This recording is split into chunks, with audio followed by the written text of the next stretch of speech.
A year ago, we surely pledged our love to each other. I decided in my heart to live with this kind-hearted man. However, his attitude completely changed right after the marriage. The loving man he used to be is long gone. My husband no longer sees me as a woman. Now I'm treated just like a housekeeper. All you need to do is listen to me and stay quiet.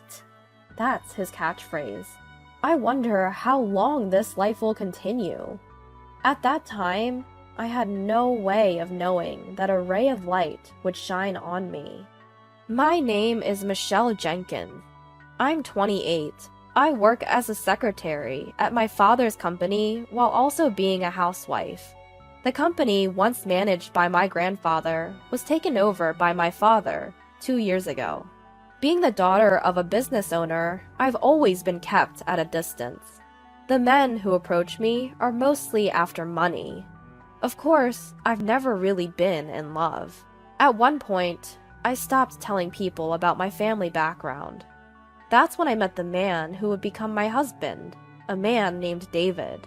I had asked my friend who introduced us to keep my status as the boss's daughter a secret.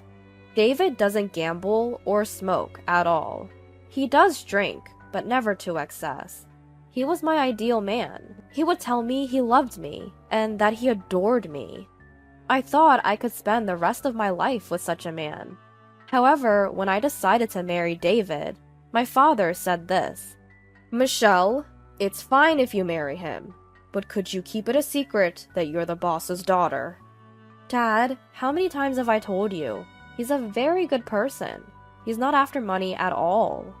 That may be true, but I don't want you to have a hard time because of that. But if a year passes after you're married and David is still the same, let's talk about the company together. You can apologize for keeping it a secret then. All right, if you're that insistent, Dad, I'll do as you suggest. I agreed reluctantly with my father's proposition. My father knew of my past heartaches with gold-digging men, and as an overprotective parent, he worried I might get hurt again. I decided I could share the truth with David after a year, as per my father's advice. And until then, I would just be an ordinary secretary. And so, under these circumstances, David and I got married. Now, a year after our wedding, I still haven't revealed the truth to him. The reason is simple. He is no longer the kind man he used to be.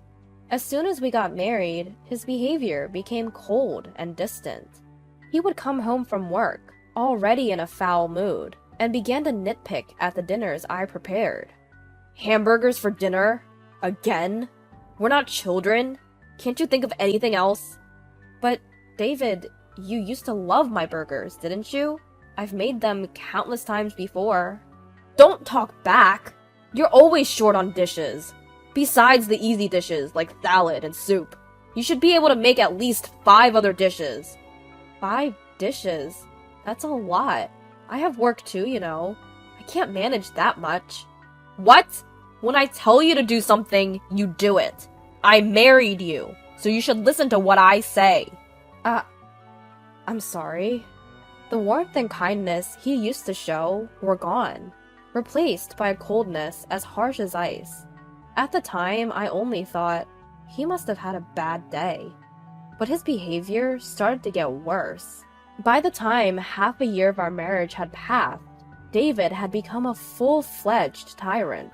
Not just about the cooking. He would complain about everything, from the way I folded the laundry to how I cleaned the house. If I tried to protest, even a bit, he would yell at me, with a terrifying look on his face. Just being yelled at would have been bearable, but sometimes he would even throw the meals I made into the trash. A year after our wedding, his tyrannical behavior hasn't changed, and if anything, it's getting worse. Just the other day, I was delayed at work and didn't get home until after 7 p.m. As soon as I said, "I'm home," he started yelling. "You're late! What time do you think it is?" I'm sorry. Work just got a bit out of hand. I'll start on dinner right away. Work got out of hand. A mere secretary like you don't have that much work to warrant staying late. But I really did. I'm handling some accounting tasks too, so there's a lot to process. Don't talk back to me. It's unthinkable for a woman to come home later than her husband. Next time, if you come back later than me, you're quitting your job. That's not fair. From fear of David, I couldn't talk back. Looking back, I wonder if I should have left him sooner. But I was pushing against the worry of my parents when I married. I couldn't reveal the truth. I didn't want to sadden my mom and dad. So I silently bore it, all by myself. Then one day at work, during a break, my father called me into the reception room. I often went in and out of the reception room because I often assisted my father as his secretary. As I entered, my father was already inside. "What's up?" I asked. My father, looking pleased, replied, "It's been a year since you got married to David, right? I think it's about time you told him the truth, as promised." "Oh, yeah, we had that agreement." "Is something wrong? You don't seem happy. Didn't you say that David wasn't after the money?" "Well, yes, but it's just, right now, it's a bit..." Seeing my troubled expression, my father smiled and tried to comfort me, patting my shoulder. "Did you have a fight with David?" "Well, you're both young and newlywed. I guess it's inevitable. My wife and I also had our fair share of arguments back in the day, but look at us now, still happily together. I'm sure you'll be okay, Michelle." "It's not exactly a fight." "Don't worry, everything will be alright. I mean, every couple has their share of arguments, right?" "Well, I suppose you're right." "Anything else bothering you?" "No, nothing really. I'm okay, but I guess I want to wait for things to settle down a bit before I talk to him." "Ha! Well, don't let it get you down too much. A little marital spat is pretty common." It seemed my father thought we were just having a minor argument. To avoid worrying my parents, I hadn't consulted them about my husband up until now.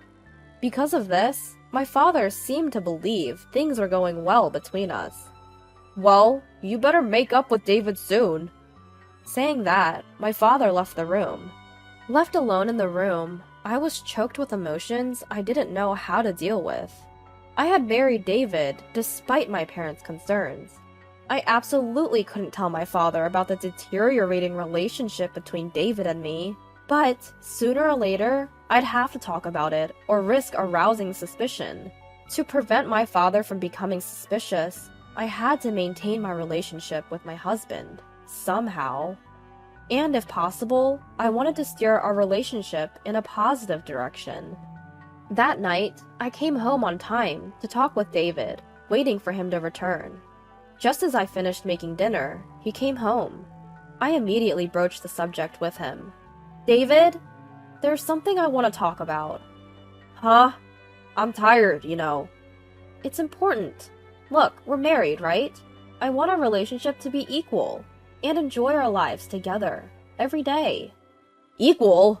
Ah, what are you talking about? There's no way you and I are equal." My husband grabbed my hair, yanking it up harshly. "Ouch!" I couldn't help but cry out, but he didn't let go. As if mocking my wincing face, he slowly opened his mouth. "Listen well. I'm the one who did you the favor of marrying you. Be grateful that I deigned to marry a plain and useless woman like you." "Did me the favor? David, didn't you say you loved me?" "Don't make me laugh! I just pretended to like you because you seemed obedient and would be a handy housekeeper." That's not true! You just need to be quiet and listen to me, housekeeper!"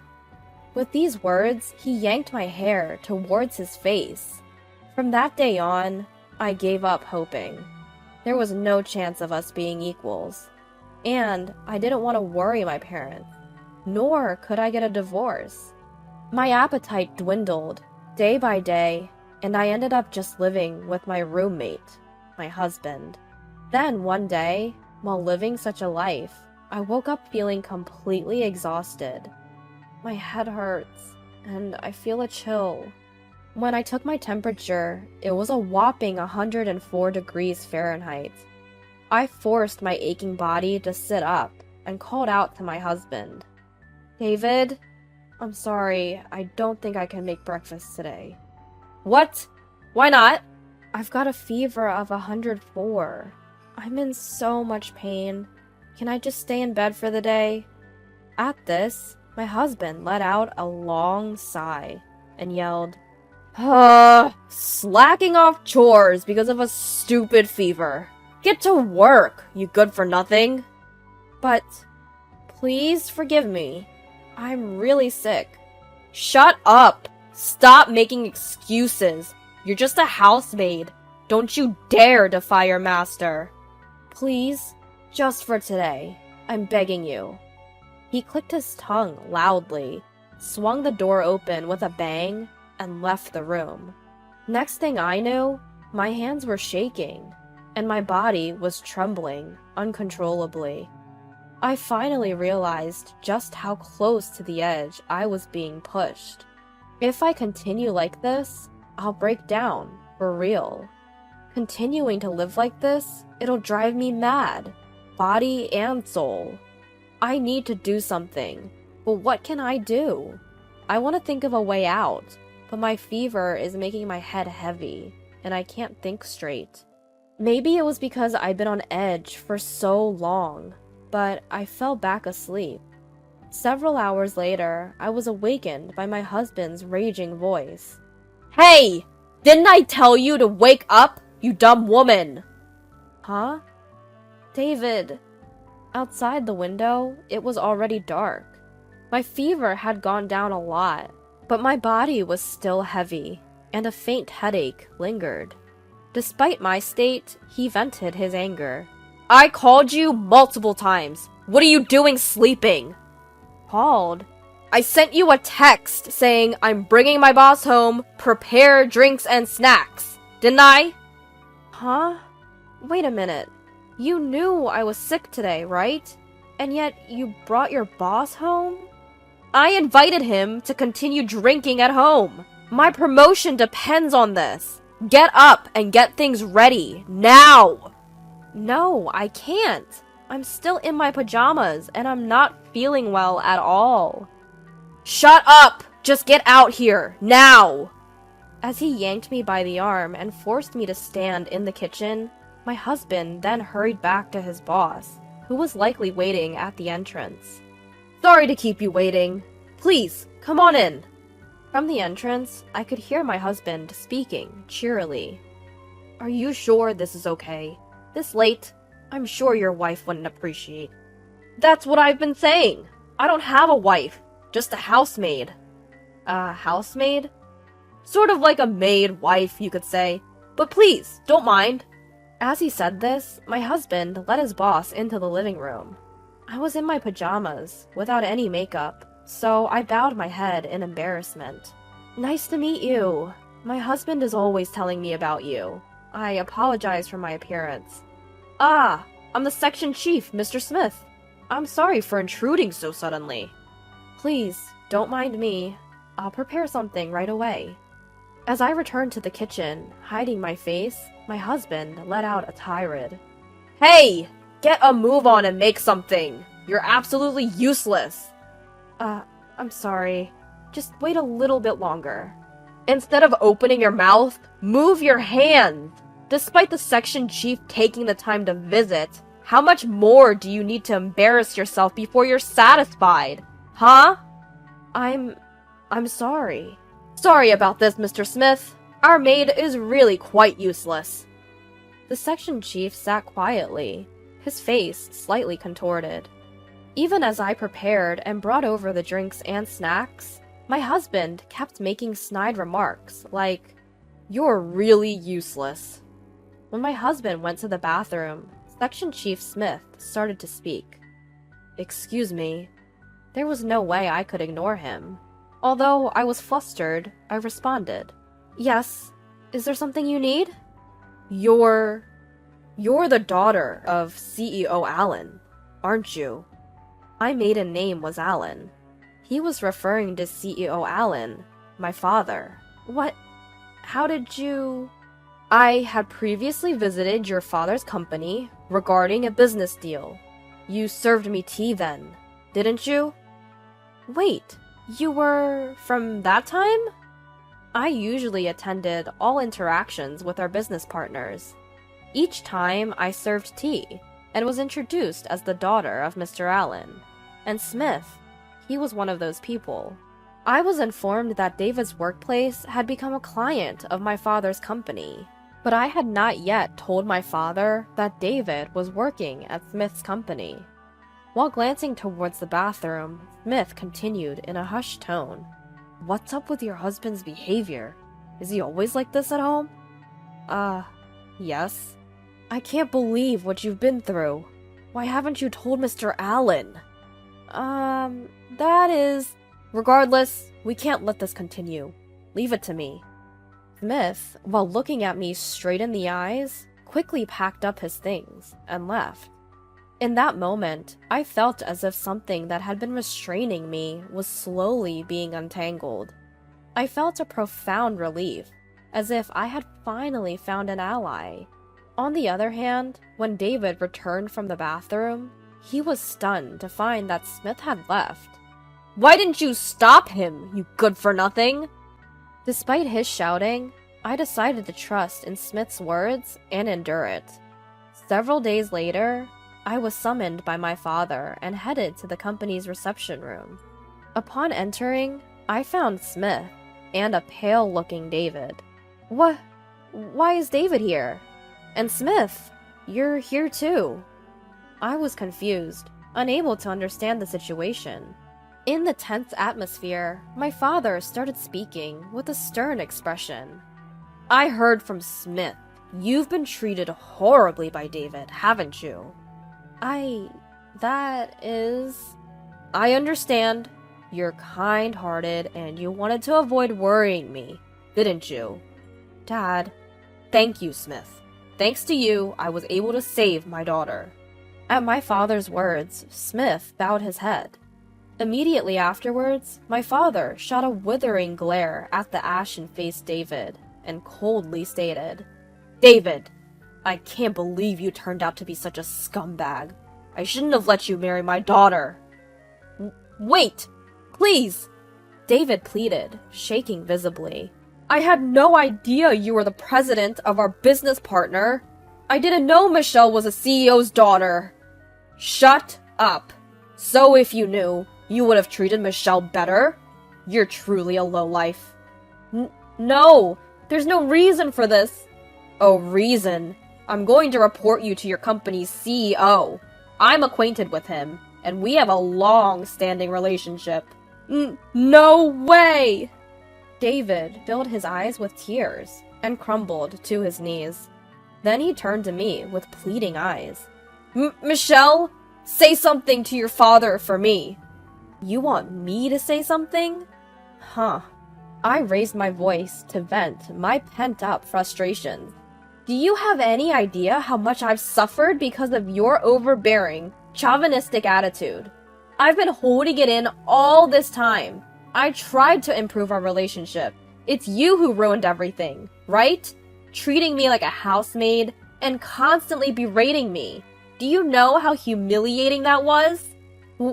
Wait, Michelle, please, forgive me. Shut up! Don't you dare casually call me by my name. No matter how much you apologize, I will never forgive you. I don't care if you fall into hardship. You get what you deserve. If you understand, never show up in front of me again. Stay out of my life. Forever. At the end of my outburst, David started crying uncontrollably. Smith grabbed his arm, bowed, and left the reception room. Afterwards, David and I got divorced. When my father informed David's company's president about the incident, he lost his job as well. It seemed David had a poor attitude at work and was fired considering these factors. Because he was fired for a valid reason, he didn't get any severance pay. After the divorce, David apparently went back to his parents' house. However, his in-laws already knew about the incident. I heard his father gave him a stern scolding and kicked him out of the house. Now, he seems to be working day and night at a factory where he can live in. He probably doesn't have much of a cushion since he has to make alimony payments to me.